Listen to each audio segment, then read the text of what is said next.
Hello friends, આજે આપણે બનાવશું રાજકોટની ફેમસ લીલી ચટણી। તેના માટે મેં અહીંયા 1 કપ સિંગના દાણા લીધા છે।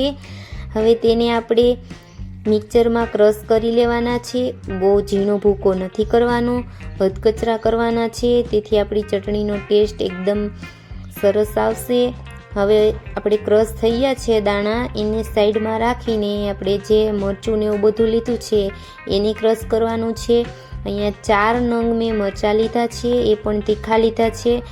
1 કપ ધાણા લીધા છે લીલા, 1 ચમચી હળદર, 1 ચમચી હિંગ, 1 ચમચી નિમક અને 2 લીંબુનો રસ।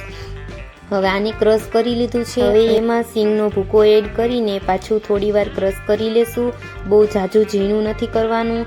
હવે ક્રશ થઈ ગયું છે સરસ, આપણી ચટણી રેડી થઈ ગઈ છે।